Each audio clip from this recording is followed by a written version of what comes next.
Guys દુકાનનો 14 માણસ બેઠો જોઈ રહ્યો દેખાય, મતલબ છેલ્લે બેઠો ને ચશ્મા. Hello guys, welcome back to my new vlog. કેમ છો તમે બધા? મજામાં જ છો? હું પણ મજામાં જ છું. અત્યારની સવાર પડી ગઈ છે આપણે 10:30 વાગ્યામાં ને હવે આપણે કરશું નાસ્તો. તમને નાસ્તો બતાડી દઈએ. નાસ્તામાં છે અત્યારે કેવાનું શાક છે?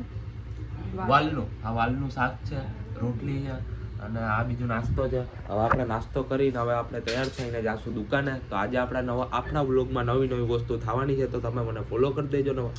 હવે મળીએ આગળના વ્લોગમાં.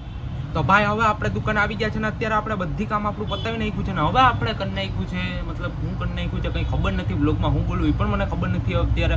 હવે અત્યારે હું એક જ વસ્તુ બોલવાનું કે ભાઈ આજે મારી ગાંઠ ફાટી ગઈ, કેમ કે આજે મેં કરી દુકાનમાં બહુ સાફ સફાઈ. એમ તો હું કોઈ દી એને ઝાડું ને વાંદું ને ભાઈ પોતાને મારતો નથી. મેં તો મારા ઘરમાં કોઈ દી ઝાડું ને પોતા ઈડા જ નથી, પણ આજે દુકાને ભાઈ મારા પોતાય મારવા પડ્યા, ઝાડુ મારવી પડી, બધી વસ્તુ કરવી પડી. કારણ કેમ કે છે ને મારો દોસ્તાર અસ્પાક આજે દુકાને આવ્યો નથી. એ વહેલો આવી જાય તો મારે કંઈ કરવું જ ન પડે, મારે ડાયરેક્ટ રાજાની જેમ બેસી જવાનું. પણ આજે આવ્યો નથી. કેમ કે એના કોઈ બિચારા કોપ થઈ ગયા છે, એની આત્માને શાંતિ આપે. પણ મારા ભાઈ એક દિવસ તો બધીને મરવાનું જ છે. મારે પણ મરવાનું, તમારે પણ મરવાનું ને મારી લવણને પણ મરવાનું. મતલબ કે મારી એક્સ લવણને એ તો પહેલાં મરશે, કેમ કે એ મારી યાર બહુ ખરાબ કર્યું ને. અત્યારે તમારો ભાઈ ખાય છે કાજુ, કેમ કે મારા મમ્મી કહે છે કે તું કાજુ ને બદામ ખાતો તારામાં બુદ્ધિ વધારે આવશે, પણ તમારા ભાઈની બુદ્ધિ વધારે જ છે. કેમ કે તમારો ભાઈને એક છોકરી પટાવી છે. તો ભાઈ આપણે અત્યારે આવી ગયા છે બીજી દુકાનમાં. આ છે આપણી બીજી દુકાન, મારી નહીં, મતલબ મારા શેઠની. ના છે અમારી દુકાનમાં એક નવો છોકરો આવ્યો. જોઈ લે, તારી ઉંમર કેટલી છે? 14 વર્ષ. આ 14 વર્ષમાં જો પોતાનો ફોન આપણે ભેણ તો જઈ. હું 14 વર્ષનો હતો ને ત્યાં સ્કૂલમાં ગાંડ મળાવતો. મતલબ ઇન્ડિયાભાઈ અત્યારે તરક્કી તો કરે છે. જો ને અમારી દુકાનનો 14 માણસ બેઠો જોઈ રહ્યો દેખાય, મતલબ છેલ્લે બેઠો હોય ને ચશ્મા વાળો. મિયા ખલીફા જ છે એ તો. બીજી શું જોયા તારી લવર હે ને ભેણ ચોદ. આ ઓળાકડાની લવર. અહીંયા ભેણ ચોદ 18-19 વર્ષ થઈ ગયું તો મારી એક લવર નથી. હતી પણ એક મૂકીને વહી ગઈ. અત્યારે વાગી ગયા 3. તમને દેખાડું બહારનું વાતાવરણ કેવું હોય. ભાઈ કઈ કેવું હોય તારા? કઈ એનું વિડીયોમાં થઈ ગયું બ્લોગ જોઈ લ્યો ભાઈ. અત્યારે છે વાતાવરણ આવું. હવે આપણે આપણી દુકાન છે, આનું થઈ ગયું મતલબ પોપટ થઈ ગયું હે.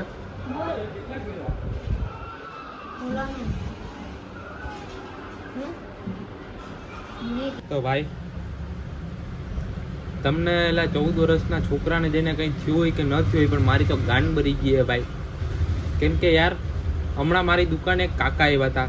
એ કાકા હતા 55 વર્ષના. કાકાના મોટા હે ને વ્હાઈટ વાળે આવી ગયા હતા. તોય ભેણ ચોદ કાકા નહીં લવર. તો આપણે બધી તો અહીંયા ગાંડ મરાવા આવ્યા ભાઈ. પછી મને એક ડાયલોગ યાદ આવ્યો કે હંમેશા લંગૂર કે હાથ में अंगूर आता है भाई, क्योंकि हमेशा अच्छी फसल कीड़े ही खाते हैं. બસ આવીને આવી દુઃખ દર્દની કહાની સાંભળતા રહ્યો ને મને ફોલો કરતા રહ્યો. ભાઈ હવે વાગી ગયા છે બપોરના નહીં, મતલબ કે સાંજના 5. હવે જી હોય સાંજના કે બપોરના એમ 14 વાગ્યું. હવે અત્યારે ના ભાઈ અત્યારે આપણે કંઈ ખાધું નથી, કેમ કે તમારો ભાઈ કામમાં તો નહોતો પણ ફ્રી હતો, પણ કંઈ ખાવાનું મન નહોતું. પણ અત્યારે હવે ખાવાનું મન થઈ ગયું તો તમારા ભાઈએ મંગાવી લીધી ચીઝવાળી મેંગી. જોઈ લ્યો એની હારે પિક્ચર જોશે ને ગાંઠિયા ખાશે. હા ભાઈ મેગી મને એટલી વાલી ને વાત પૂછું. મારી લવરની મેગી વાલી હતી ને મને મેગી વાલી, પણ કંઈ વાંધો નહીં. હવે આપણે ખાઈ લઈએ. તો ભાઈ અત્યારે આપણે આવી ગયા છે ઘરે. તમારો ભાઈ ઘરે આવે એટલે ગાંડા જેવી હરકત કરે, બરાબર છે. અત્યારે આપણે ઘરે આવી ગયા છે, વાગી ગયા છે 9:30. મમ્મીને પૂછે મમ્મી હું બનાવે, મમ્મી શું કરે? જો હરખું મોટું નથી દેખાતું, કાઢી આવે છે. હવે જો જો રોટલી બનાવું. હા ભાઈ મારી મમ્મી બનાવે છે રોટલી. વાંધો નહીં ભલે બનાવે. અત્યારે આવી ગઈ છે આપણા ઘરે. હાય માતા ઓમ નમઃ શિવાય જય શ્રી ઠાકર. મમ્મી રોટલી હોય તો દઈ દે કાંઈ ને. હે ક્યાં છે તમારો ભાઈ? છે ને દાન પુણ્ય બહુ વધારે કરે છે, કેમ કે તમારા ભાઈને જોઈએ છે સારી છોકરી. હલિયા જય શ્રી ઠાકર ઓમ નમઃ શિવાય. બસ હવે આવીને આવી ચૂડી માટે જોડા તર્યો. મારો ભાઈને તમારે જોવું હોય તો જોઈ લો. લાવારી મારા ભાઈને મને મારવાની બહુ મજા આવે, એટલે તમારા આ દરવાજો બંધ કરી દો ને વાંધો નહીં. હે મારી મમ્મી રોટલી બનાવે છે એને દરવાજો ખુલ્લો છે તો બહુ પવન આવે છે વાંધો નહીં ભલે ભાઈ ના રહ્યો તમારો ભાઈ કેમ લાગે છે તમારો ભાઈ હીરો જેવો નથી લાગતો માંગત વાંધો નહીં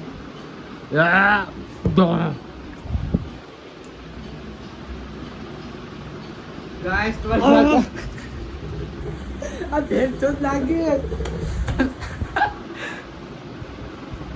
વાળું इधर देख